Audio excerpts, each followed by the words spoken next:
Hello दोस्तों, मैं राहुल यादव आपका स्वागत करता हूं आपके अपने यूट्यूब चैनल अभ्यास क्लासेस पर। प्यारे दोस्तों, आज हम लोग बात करेंगे आरआरबी एनटीपीसी की तैयारी कैसे किया जाए, क्या रणनीति बनाया जाए कि पेपर को क्रैक कर लिया जाए। तो आज हम इसके बारे में कुछ चीज़ों को सीखेंगे कि रेलवे की तैयारी की कैसे जाती है, क्या सिलेबस होता है, किस टाइप से बनाना है, क्या रणनीति बनानी है, किस तरीके से इसकी तैयारी की जाए कि हमारी आने वाली परीक्षा में एक सीट पक्की हो जाए। क्योंकि आपको पता है एनटीपीसी की 35,000 के समथिंग में कुछ वैकेंसियां आ चुकी हैं। तो आज हम उसी के बारे में देखेंगे कैसे तैयारी किया जाए रेलवे एनटीपीसी की और ग्रुप डी की।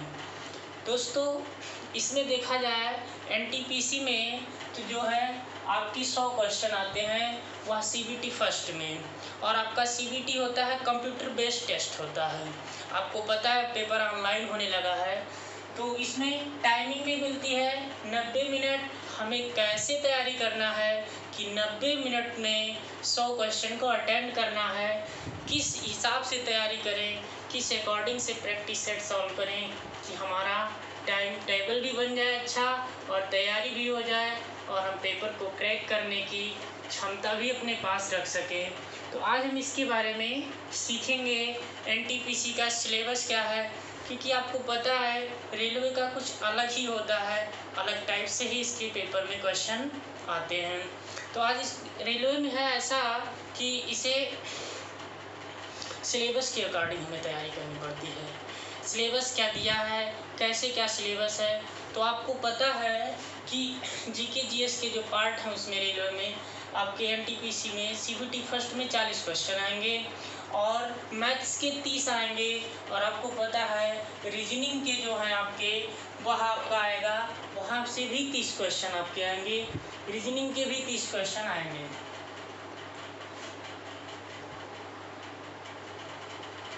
रीजनिंग के भी आपके 30 क्वेश्चन आएंगे। अब हमको किस अकॉर्डिंग से तैयारी करना है, किस बेस पर तैयारी करना है कि हमारा परीक्षा में एक सीट फिक्स हो जाए। तो आइए इस पर कुछ रणनीति बनाते हैं, कुछ इसके बारे में समझते हैं।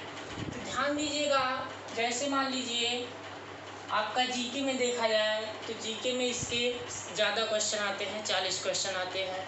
जीके में आपको पढ़ना क्या है उस अकॉर्डिंग से रणनीति बनाएंगे, सिलेबस बनाएंगे और सिलेबस के हिसाब से तैयारी करेंगे। एनटीपीसी में एक सीट आपको फिक्स करनी है, इसी के अकॉर्डिंग हम लोग इस पर सीखेंगे। तो ध्यान दीजिएगा, जीके जीएस में जो पार्ट आएगा आपका हिस्ट्री के पार्ट रहेंगे, ज्योग्राफी रहेगा, कॉन्स्टिट्यूशन भी रहता है, साइंस भी उसमें आएगा, और देखिएगा इकोनॉमिक्स से भी पार्ट रहेंगे और करंट अफेयर्स रहेंगे। तो आपको हर चीज़ पढ़नी है, ये नहीं कि हम हिस्ट्री छोड़ दें, कॉन्स्टिट्यूशन छोड़ दें, इकोनॉमिक्स छोड़ दें या साइंस को छोड़ दें, तो ऐसे काम चलने वाला नहीं है। हमें रणनीति बनानी है, जीके जीएस में हर पार्ट को मजबूत करना है, इतना हमको पढ़ना है और पूरा उसके बाद फिर प्रैक्टिस सेट सॉल्व करना है। प्रैक्टिस करना ही आपके लिए बहुत ही इम्पॉर्टेंट है। एनटीपीसी की तैयारी करने में सबसे ज़्यादा टाइम टेबल को देखा जाएगा, और जब तक आप टाइम टेबल में प्रैक्टिस सेट सॉल्व नहीं करेंगे तब तक आपको कुछ रणनीति बना नहीं पाएंगे। तो हमें जीके जीएस में हिस्ट्री पढ़ना है, ज्योग्राफी पढ़ना है और इकोनॉमिक्स पढ़ना है, उसके बाद कॉन्स्टिट्यूशन पढ़ना है, साइंस के बारे में सबसे ज़्यादा करंट अफेयर्स। आपको इतना तो बेसिक चीज़ें सीखनी ही हैं, और उसके बाद फिर आते हैं हम लोग मैथ में। मैथ में टॉपिक तो इसके बहुत दिए हुए हैं, लेकिन जो मैथ में ज़्यादा इम्पॉर्टेंट है, एनटीपीसी में ज़्यादा क्वेश्चन वहाँ से पूछे गए हैं, हम लोग बस जिसकी मैथ बहुत ज़्यादा हार्ड है या बहुत कमज़ोर है जिसकी मैथ, उसके लिए हम आप बता दे रहे हैं जो इम्पॉर्टेंट चैप्टर हैं वही इम्पॉर्टेंट चैप्टर आप लोग प्रैक्टिस कर लीजिए। फिर उसके बाद लगा डालिए पूरी बुक से, आर.एस. अग्रवाल की बुक से या एस.डी. यादव की बुक से आप लोग इसको लगा डालिए पूरा चैप्टर। फिर उसके बाद प्रैक्टिस स्टार्ट करिएगा। जैसे सबसे ज़्यादा इम्पॉर्टेंट रेलवे में नंबर सिस्टम, नंबर सिस्टम से कम 3 से 4 क्वेश्चन बन जाएंगे एनटीपीसी के पेपर में। रेशियो एंड प्रपोजनल तैयार कर लीजिए। उसके बाद मेंसुरेशन में भी पार्ट इसके आएंगे, इसको भी तैयार कर लेंगे हम लोग। एसआई सीआई से भी तैयार कर लेंगे। और उसके बाद टाइम एंड वर्क भी, रेल संबंधी और पाइप और टंकी, यहाँ से तो अर्थमेटिक के हम पूरा तैयार कर लेंगे। और उसके बाद अगर जब हम लोग इसको अच्छे से तैयार कर लेते हैं, फिर उसके बाद प्रैक्टिस सेट। नहीं तो आपको बहुत सारे चैप्टर दिए हैं, एलसीएम एचसीएफ, पूरा चैप्टर आपको तैयार करने में बहुत बड़ी रणनीति बनानी पड़ेगी, क्योंकि अभी आपको बहुत समय मिला है। अगर आप इसके सिलेबस के हिसाब से तैयारी करेंगे दोस्तों, तो उम्मीद करता हूँ मैं कि आप आने वाली परीक्षा में ज़रूर क्वालिफाई होंगे। तो इसके बारे में ध्यान दीजिएगा। मैथ में सबसे ज़्यादा नंबर सिस्टम पे ध्यान दीजिए, रेशियो एंड प्रपोजनल पे ध्यान दीजिए, एसआई सीआई पे ध्यान दीजिए, और टाइम एंड वर्क पे ध्यान दीजिए, एवरेज पे ध्यान दीजिए। मेंसुरेशन से भी कम से इसके क्वेश्चन आएंगे, और एडवांस मैथ से भी कम 4 से 5 क्वेश्चन आएंगे। ये मान के चलिए अर्थमेटिक से अगर 30 क्वेश्चन एनटीपीसी में आ रहे हैं आपके, तो 20 से 25 क्वेश्चन आपके अर्थमेटिक से आएंगे। 5 क्वेश्चन जो है आपके, जो कि 5 से 10 के बीच में भी ले सकते हैं हम लोग, या 20 से 30 के बीच में जो है, जैसे 20 क्वेश्चन अगर आपके अर्थमेटिक से आ रहे हैं, तो आपके 5 से 10 क्वेश्चन आपके इस पेपर में एडवांस से भी आएंगे। तो हम इस पर भी, जैसे आपकी मान लीजिए बहुत अच्छी मजबूत है मैथ में, हम कहें हमारा मैथ बहुत मजबूत है, तो हम लोग इस पे ध्यान देते हैं। और फिर उसके बाद रीजनिंग मजबूत है तो जीएस पे ध्यान देते हैं। अब ये मैं नहीं कह सकता कि सबका मैथ भी मजबूत होगा, जीएस भी मजबूत होगा और रीजनिंग भी मजबूत होगी। तो हम इसको बहुत बेसिकली से समझेंगे। नंबर सिस्टम को आप अच्छे से लगा डालिए, रेशियो एंड प्रपोजनल को अच्छे से लगा डालिए, मेंसुरेशन भी तैयार कर लीजिए, एसआई सीआई भी तैयार कर लीजिए, टाइम एंड वर्क भी लगा लेंगे हम लोग, पाइप एंड टंकी के बारे में भी समझ लेंगे। जब इसको हम कर लेंगे तो सबसे ज़्यादा आपको प्रैक्टिस सेट सॉल्व करना है। सबसे ज़्यादा एनटीपीसी में प्रैक्टिस सेट, क्योंकि 90 मिनट में 100 क्वेश्चन आपको करना है। तो जब तक आप पहले प्रीवियस ईयर्स के क्वेश्चन देखिए, जितने भी प्रीवियस ईयर्स के प्रैक्टिस सेट आए हैं, आप उसको कहीं बुक स्टॉल से ले लीजिए, उसको पहले सॉल्व करिए। प्रैक्टिस सेट को बहुत अच्छे से दिन भर में कम से कम एक दिन में एक प्रैक्टिस सेट जरूर सॉल्व करिए, ताकि और उस प्रैक्टिस सेट को मिलाइए। कितना हमारा जा रहा है, 40 नंबर आ रहा है, 60 नंबर आ रहा है, 50 नंबर आ रहा है। अगर आपका यहाँ से 50 नंबर बन रहा है, तो आप प्रीवियस ईयर्स के प्रैक्टिस सेट सॉल्व करते रहिए। फिर उसके बाद धीरे धीरे मॉडल सेट लेकर आइए, टेस्ट पेपर लेकर आइए और सॉल्व करते रहिए। इतना मैथ तैयार करने के बाद आप प्रैक्टिस पे जुट जाइए। उसके बाद रीजनिंग में को जो पढ़ना है हमें, जो इम्पोर्टेंट टॉपिक लगे रीजनिंग में भी, उसको हमें तैयार करना है। जैसे कोडिंग डिकोडिंग, सबसे ज़्यादा आपको पता है कि कोडिंग डिकोडिंग में रेलवे में कम से कम 4 से 6 क्वेश्चन आ जाते हैं। और ध्यान दीजिएगा एनालॉजी टेस्ट से भी कम 2 से 3 क्वेश्चन आपके आ जाएंगे। अब आपको पता है रेलवे में सबसे ज़्यादा स्लॉग्स ये चल ही रहा है। पिछले पेपर में देखा जाए स्लॉग से, स्टेटमेंट से, और पजल हो गया, ब्लड रिलेशन हो गया, ऐसे ऐसे जो चैप्टर इम्पॉर्टेंट है आप रीजनिंग के भी अच्छे से तैयार कर लीजिए, ताकि एक अच्छी रणनीति बनाएं, एक सिलेबस के हिसाब से चलें, ताकि पेपर में हमको काफ़ी अच्छी सुधार मिले। प्रैक्टिस सेट ज़रूर सॉल्व करें। अब देखते हैं हम लोग प्रैक्टिस सेट पे आते हैं। प्रैक्टिस सेट किसी भी प्रकाशन का ले, चाहे प्लेटफॉर्म का ले लीजिए, चाहे अरिहंत का लीजिए, किसी भी का प्रैक्टिस सेट ले लीजिए। आप डेली एक प्रैक्टिस सेट मारते रहिए। ये मत इंतज़ार करिए कि इसका डेट कब आएगा, पेपर कब होगा। ये सब अपनी रणनीति बनाए रखिए, अपनी तैयारी को बनाए रखिए। डर के आगे ही आपको पता है जीत है। आप एकदम तैयारी में जुटे रहिए, मेहनत से तैयारी करिए, खूब मेहनत करिए। कम से कम 8 से 10 घंटे घर पे रह के पढ़ाई करिए, या जहाँ भी रहते हो, घर पे, रूम पे, कहीं भी हो, 8 से 10 घंटे डेली प्रैक्टिस करिए। ये ना सोचिए कि लॉकडाउन लगा है पेपर नहीं होगा, ऐसा कुछ नहीं है कि लॉकडाउन ख़त्म होते ही सारे पेपर स्टार्ट हो जाएंगे। आप ये उम्मीद करिए इसी वर्ष में आपका एनटीपीसी का पेपर उम्मीद करते हैं कि ज़रूर होगा, उम्मीदन। अगर लॉकडाउन जैसे ख़त्म होगा उसके बाद एनटीपीसी का पूरा वो बनेगा, उसके बाद ये सब पेपर कराया जाएगा।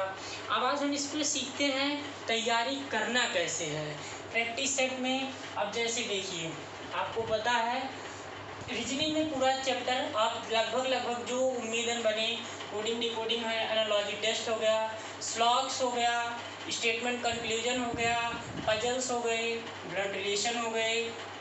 पजल्स में भी आपके एक क्वेश्चन में 4 से 5 क्वेश्चन मिल जाते, इसको भी बहुत इंपॉर्टेंट है, ज़रूर से ज़रूर यहाँ से आएगा। ये सब आपके जितने हैं ये सब इम्पॉर्टेंट टॉपिक हैं जो कि आपको एनटीपीसी में तैयार करना है। अगर आप इसी को सीबीटी फर्स्ट में अगर इतना तैयार करते हैं, सीबीटी सेकंड के लिए आप परेशान मत हुए, क्योंकि इतना ही सीबीटी सेकंड में भी आएगा। सीबीटी फर्स्ट और सीबीटी सेकंड में यही सब रहेगा, बस वहाँ क्वेश्चन के जो है वो हो जाते हैं, ज़्यादा हो जाते हैं, 120 आने लगते हैं बस, और बाकी यही रहता है। वहाँ पे 35 मैथ हो जाएगा, 35 रीजनिंग हो जाएगी, उसके बाद 50 जीएस हो जाएगा। और सीबीटी फर्स्ट में 40 जीएस है, 30 मैथ है और 30 रीजनिंग है। अब हम सीखते हैं इसके बारे में, जानते हैं जीएस को पढ़ना कैसे है। जीएस के बारे में देखते हैं, जीके को पढ़ना कैसे। अब जीके में जैसे 8 साइड का हो गया, हिस्ट्री हो गया आपका, ज्योग्राफी हो गया आपका, इकोनॉमिक्स हो गया, यहाँ से भी क्वेश्चन बनते हैं। सबसे ज़्यादा आपको ध्यान देना है करंट अफेयर्स पर, करंट्स पे। करंट्स आपके अगर 40 आ रहे हैं, 40 में 10 से 12 कम से कम आपके करंट आ जाएंगे पेपर में। सीबीटी फर्स्ट में 10 से 12 आपके करंट आ जाएंगे, तो आप लोग डेली करंट को पढ़ते रहिए और उसको रिवीजन भी करते रहिए। करंट के बारे में हर मंथ कोई एक मैगजीन जरूर लिया करिए, चाहे वो जिस चीज़ का हो, चाहे प्रतियोगिता साहित्य का हो गया, चाहे मुकेश का आता है, चाहे सामान्य दर्पण आता है, किसी का भी हर मंथ में करंट का एक मैगजीन लेते रहिए और उसको पॉइंट टू पॉइंट पढ़ते रहिए, मतलब तैयारी करते रहिए। आगे चलते हैं। अब उसके बाद जैसे लूसेंट की बुक ले लीजिए। लूसेंट से अगर आप लोग तैयारी करते हैं, लूसेंट की बुक लेके यहीं से आप जीके में हिस्ट्री का, पॉलिटी का, इकोनॉमिक्स का, साइंस के भी यहाँ से क्वेश्चन 8 से 10 क्वेश्चन आपके आएंगे। साइंस भी लूसेंट की बुक से तैयार कर लीजिए। या तो बहुत लोग स्पीडी से पढ़ते हैं, कहीं से पढ़िए, अगर आपका तैयार है तो आपका जरूर फंसेगा पेपर में, चाहे वो साइंस का, चाहे स्पीडी का हो, चाहे लूसेंट का हो। लूसेंट से आप तैयार करते रहिए। लूसेंट की बुक से एक बार ऑब्जेक्टिव वाली से पढ़िए, पहले डिस्क्रिप्टिव से पढ़ लीजिए, फिर उसके बाद ऑब्जेक्टिव बुक से उसको सॉल्व कर लीजिए। अच्छे से रणनीति बनाइए। आपको देखिएगा, अगर जीके जीएस में मैथ रीजनिंग मान लीजिए आपका तैयार है, मैथ्स में आपके 30 क्वेश्चन हैं, मैथ्स में आपके अगर 30 आ रहे हैं, तो अगर आप जितना हमने बताया अगर उतना प्रैक्टिस करेंगे तो वहाँ से लगभग 20 क्वेश्चन बहुत नॉर्मल आते हैं। वही 10 क्वेश्चन में आपकी लड़ाई रहती है। 10 क्वेश्चन के लिए आप अगर प्रैक्टिस किए रहेंगे तो क्वेश्चन अपने आप वैसे सीधा क्वेश्चन भी मिल सकता है, या उसी टाइप का क्वेश्चन मिलेगा। तो उस टाइप के क्वेश्चन को आप देखते रहिएगा, लगाते रहिए, प्रैक्टिस करते रहेंगे तो आपकी स्पीड भी तेज़ हो जाएगी और तैयारी करने का भी अंदाज कुछ अलग हो जाएगा। जब आप प्रैक्टिस डेली करते रहेंगे आपको क्वेश्चन मिलते रहेंगे, पेपर टाइप के क्वेश्चन आते हैं, कैसे क्वेश्चन बन रहे हैं, किस लेवल के क्वेश्चन आ रहे हैं, एनटीपीसी में आपको पता चल जाएगा। अगर 30 आ रहा है, 30 में कम से कम 20 से 25 के बीच में आप मैथ करने की कोशिश करिए। अगर इतना आप कर ले जा रहे हैं, रीजनिंग में जितना बताया है, रीजनिंग में अगर उतना तैयार करते हैं तो कम से कम रीजनिंग में भी आप 25 से 27 के बीच में अगर है तब भी ठीक है, क्योंकि प्रैक्टिस ही सब कुछ है। अगर आप प्रैक्टिस रेलवे में करेंगे तो प्रैक्टिस के ऊपर प्रैक्टिस सेट सॉल्व करते रहेंगे तो आपका 25 से 27 रीजनिंग सही कर सकते हैं। जीएस में डेली कम से कम जीके जीएस करंट में आपके 10 से 12, अगर आपके 10 से 12 करंट है तो वहाँ पे 4 से 5 हिस्ट्री से भी आ सकते हैं, और साइंस के भी क्वेश्चन 6-7 आएंगे, मतलब 40 आ रहे हैं। अगर 40 में आप लोग 20 से लेकर 30 के बीच में भी स्कोर बना रहे हैं तब भी आपका एक अच्छा मार्क आ सकता है। 100 क्वेश्चन आ रहे हैं और 100 क्वेश्चन में अगर आप लोग सीबीटी फर्स्ट में 100 क्वेश्चन में अगर आप 20 मैथ में से कर दिए और 25 रीजनिंग में कर दिए, 30 जीएस में कर रहे हैं 25 के बीच में, तब भी आपका 20 से 25 के बीच में कर रहे हैं तब भी आपका 70 प्लस हो जाएंगे, 70 क्वेश्चन तक कर सकते हैं। और CBT फर्स्ट में अगर आप 70 से लेकर 72 या 75 के बीच में हैं तो आपका क्लियर हो सकता है कि CBT फर्स्ट निकाल सकते हैं। यह रणनीति बनाइए कि डेली हमको एक प्रैक्टिस सेट सॉल्व करना है, डेली हमें मैथ्स का एक चैप्टर देखना है।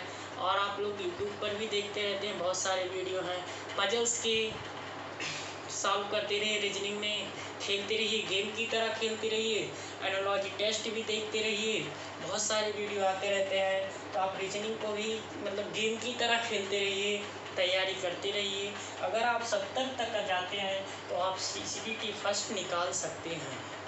अच्छी रणनीति बनाइए, तैयारी करने का एक टाइम टेबल बना लीजिए कि हमें इतना घंटा पढ़ना है। CBT फर्स्ट में एक सीट हमको क्लियर करना है, क्योंकि आपको पता है यह वीडियो लाखों लोग देख सकते हैं। क्या लाखों लोग पास हो जाएंगे? लाख सीट तो है नहीं। सीट कितनी है? सीट 35 से 36 हज़ार के बीच में है। तो आपको एक सीट से मतलब है, हमें सबसे मतलब नहीं, हमें केवल एक सीट से मतलब है। एक सीट पे आप तैयारी करिए और डेली जितना हमने बताया है उसी रणनीति से बनाइए और इसके सिलेबस के अकॉर्डिंग आप NTPC की तैयारी करिए, आपको सफलता ज़रूर सुनिश्चित होगी। यह मैं उम्मीद करता हूँ। जिस अकॉर्डिंग से हम बताए हैं, अगर आप उसी तरीके से तैयार करते हैं तब भी आप 60 से 70 के बीच में जा सकते हैं। तो आप ऐसे ही तैयारी करते रहिए। और NTPC में 30 मैथ 30 रीजनिंग है, तो 30 मैथ और 30 रीजनिंग में हम कह रहे हैं मैथ आपकी बहुत वीक है, तो बस जितना चैप्टर बताएं उतना ही प्रैक्टिस कर लेंगे, तभी आप 20 प्लस हो सकते हैं। अगर 20 उधर प्लस हो गए, रीजनिंग तो लगभग तैयार कर लेते हैं। रीजनिंग में उतना तैयारी करिए, आपका 20 से 25 के बीच में रीजनिंग आ जा रहा है। और GS में भी करंट डेली पढ़ते रहिए, करंट पे डेली ध्यान दीजिए। और लूसेंट की बुक ले लीजिए, लूसेंट की बुक से हिस्ट्री पढ़ लीजिए, उसी में से आप ज्योग्राफी पढ़ लीजिए, इकोनॉमिक्स पढ़ लीजिए। प्लस साइंस की एक स्पीडी आती है, स्पीडी के लिए साइंस की आती है। अगर स्पीडी साइंस की ले रहे हैं तो आपके लिए रेलवे की परीक्षा के लिए काफ़ी मस्ट है, वहाँ से ज़रूर क्वेश्चन फंस सकते हैं। अगर आप पढ़े रहेंगे और प्रैक्टिस सेट तैयारी करते रहेंगे, प्रैक्टिस सेट डेली मारते रहेंगे, तो जब तक पेपर होगा आप एक अच्छी तैयारी कर सकते हैं, एक अच्छा वो बना सकते हैं। डेली अगर आप एक प्रैक्टिस सेट, केवल डेली एक प्रैक्टिस सेट मार रहे हैं, तब भी सोचिए कि आप बहुत अच्छी तैयारी कर रहे हैं, बहुत अच्छे पे जा रहे हैं। 50 जा रहा है, आज आपका 50 गया, कल 51 भी हो सकता है, 40 भी आ सकता है। डेली ऐसे भी तैयारी करते रहेंगे, आपका 60 भी पहुंच जाएगा, 70 भी पहुंच सकता है, 75 तक पहुंच गया तो उम्मीद रखिएगा कि हमारी CBT फर्स्ट क्लियर कर जाएंगे। तो यही रणनीति है। CBT फर्स्ट में आपका 90 मिनट का समय मिलेगा, क्वेश्चन 100 रहेंगे, मैथ्स के जो है 30 आएंगे, रीजनिंग के भी आपके क्वेश्चन 30 आएंगे। और आपका GS का देखा जाए तो GS के जो क्वेश्चन आपके आएंगे 40 आएंगे। अब GS यहीं से बढ़ जाता है। अब यहाँ से करंट जो है आपका कम से कम 10 से 12 में आ जाएगा। लगभग साइंस का देखा जाए तो साइंस के भी आपके 8 से 10 क्वेश्चन तीनों पोर्शन से पूछ सकता है। और तीनों पोर्शन में फिजिक्स, केमिस्ट्री और बायो से रहते हैं। वन लाइनर क्वेश्चन आते हैं, बहुत बड़े क्वेश्चन नहीं आएंगे कि आपको हाई स्कूल इंटर की डेरिवेशन दे देगा, डेरिवेशन से एक आध क्वेश्चन आ जाता है। तो आप इस अकॉर्डिंग करंट भी तैयार, डेली करंट पढ़ते रहिए, करंट पे बहुत ध्यान दीजिए। हर मंथ एक मैगजीन खरीदिए, उस मैगजीन को खूब अच्छे से पढ़िए, डेली का करंट पढ़ते रहिए। और आप इसकी भी साइंस की भी एक बुक ले लीजिए, वही स्पीडी या वही लूसेंट से पूरा पढ़ डालिए। लूसेंट का निचोड़ निकाल लीजिए, जितना पढ़िए उसको लिख लीजिए, उसको एक बार पढ़ने के बाद शाम के समय सोते वक्त दोहरा लीजिए। करंट को डेली प्रीवियस में सुबह पढ़िए, उसको शाम तक एक बार दोहरा लीजिए। हर राज्य के CM को तैयार कर लीजिए, हर राज्य की गवर्नर को तैयार कर लीजिए, हर राज्य की राजधानी तैयार कर लीजिए। यह भी NTPC में आपका एक क्वेश्चन जरूर बनेगा, क्योंकि अगले वाले पेपर में, इससे पहले वाले में कहीं गवर्नर पूछा था, कहीं राज्यपाल पूछा था, कहीं CM पूछा था, कहीं कुछ ना कुछ जरूर पूछा था आपका, और कहीं राजधानी पूछ लिया था। इतना भी आप तैयारी करते रहिए। हिस्ट्री का भी पार्ट उसी लूसेंट से पढ़ा लिए, एक बार डिस्क्रिप्टिव वाली बुक से पढ़िए, और एक बार आती है इसी लूसेंट की एक ऑब्जेक्टिव बुक आती है, लगभग 200 से 300 के बीच में मिलेगी। उसको आप पहले जैसे मान लीजिए अगर हमें सिंधु घाटी सभ्यता पढ़ना है, सिंधु घाटी सभ्यता उससे पढ़ लीजिए लूसेंट से। उसके बाद आप जाइए डिस्क्रिप्टिव वाली में, खोजिए सिंधु घाटी सभ्यता है कहाँ। तो उसको ऑब्जेक्टिव में जब खोजेंगे आप लोग तो ऑब्जेक्टिव में वहाँ क्वेश्चन बना रहेगा। आप अगर उसको पढ़े रहेंगे उस पर टिक करिए, देखिए कितना क्वेश्चन हम सही कर सकते हैं। ऐसे ऐसे आपको धीरे धीरे तैयारी बढ़ती जाएगी। आप उस हिस्ट्री में अच्छी पकड़ बना सकते हैं, आप ज्योग्राफी में धीरे धीरे ऐसे पकड़ बना लीजिएगा, इकोनॉमिक्स भी अच्छा कर लीजिए, कॉन्स्टिट्यूशन भी उसी से पढ़ लीजिए। इतना है कि आपका एनटीपीसी अगर इतना जितना मैंने बताया अगर इतनी अच्छी से रणनीति बना के तैयारी करते हैं तो आपका ज़रूर मैं उम्मीद करता हूँ कि क्लियर कर सकते हैं। कम से कम 5 से 6 घंटा डेली इस पर आप लोग समय दीजिए, डेली पढ़ते रहिए। सीबीटी फर्स्ट को एकदम मेंस मान लीजिए, बस हमारे पास यही एक परीक्षा, इसी की तैयारी करना है। एकदम तैयारी में एकदम सुनिश्चित कर दीजिए, अपने आप को एकदम लगा दीजिए, जी जान लगा के जुट जाइए। नहीं, अब की बार हमें रेलवे पार करना है, अब की बार रेलवे पार। इसी रणनीति से बनाइए। मैथ्स के 30 क्वेश्चन, रीजनिंग के 30 क्वेश्चन, 60 तो यहीं से बन गए। अगर 60 में आप 40 भी कर ले जा रहे हैं, इधर अगर आप 40 जीएस में 20 से 25 भी गए तभी आप सीबीटी फर्स्ट क्लियर कर सकते हैं। उम्मीद है कि 70 से 75 के बीच में मेरिट जाती है और उससे कम भी हो सकती है। यह मत ध्यान दीजिए कि इस बोर्ड से डाले हैं, यहाँ से डाले हैं, वहाँ से डाले हैं, गलत बोर्ड चुन लिए, ऐसा कुछ नहीं है। अगर आप तैयारी करे रहेंगे, चाहे जिस बोर्ड से बैठेंगे, आपकी मतलब तैयारी एकदम सुनिश्चित होगी। आप खूब मेहनत करते रहिए, प्रैक्टिस सेट डेली बनाइए, डेली एक प्रैक्टिस सॉल्व करिए, उसको मिलाइए कितना हमारा जा रहा। फिर उसके बाद जितने भी क्वेश्चन उसमें से गलत होते हैं उसको एक बार सुधार करिए, देखिए, डिस्क्रिप्शन में उसके नीचे देखिए, पीछे बुक में देखिए कैसे लगाया है उसको समझिए, उसके बाद उसको फिर से पढ़िए, फिर उसके बाद डेली एक प्रैक्टिस ज़रूर करिए। अगर आप इतना करते हैं तो आपकी तैयारी में मैं उम्मीद कर रहा हूँ कि आप सीबीटी फर्स्ट को क्लियर कर जाएंगे। अगर आप सीबीटी फर्स्ट क्लियर कर रहे हैं तो कुछ ज़्यादा नहीं पढ़ना है, बस यहाँ पे 100 है, वहाँ 120 क्वेश्चन आएंगे, टाइमिंग वही रहेगी। 100 यहाँ पे, वहाँ पे 120 में भी टाइमिंग वही मिलेगी, आपकी टाइमिंग वही रहेगी। आप अच्छे से मेहनत करे रहेंगे, अगर आपकी बढ़िया प्रैक्टिस है तो आप इसको तैयारी करते रहिए। और हाँ, पेपर देते वक्त उससे पहले, जैसे मान लीजिए जिसके घर में कंप्यूटर नहीं है या जिसके पास लैपटॉप नहीं है, तो आप कम से कम 4 प्रैक्टिस सेट किसी साइबर कैफे पे जाके दे लीजिए कि देना कैसे है पेपर वहाँ। क्योंकि जो पहली बार जब सीबीटी फर्स्ट में कोई कंप्यूटर बेस्ड टेस्ट में बैठता है तो सही से उसको कर नहीं पाता है, क्वेश्चन उसमें अलग तरीके से दिए रहते हैं, ऑप्शन कहीं अलग दिया रहता है। तो इससे पहले अगर आप सीबीटी फर्स्ट में बैठ रहे हैं तो पहले आप 4-6 प्रैक्टिस सेट कहीं कंप्यूटर से साइबर कैफे से जाके कर लीजिए, जिसके पास व्यवस्थाएं ना हो। बहुत ज़्यादा 10 से 20 रुपये लेंगे, उससे ज़्यादा ले नहीं सकते हैं। तो इतना आप लोग रणनीति बनाइए, इस अकॉर्डिंग हमको तैयारी करना है कि हमें अगर रीजनिंग का 30 है तो रीजनिंग में 20+ लाना है, जीएस का 40 है, 40 कम से कम 25 से 30 के बीच में हमको तैयारी ऐसी रणनीति बनानी है कि 25 से 30 के बीच में आ जाए।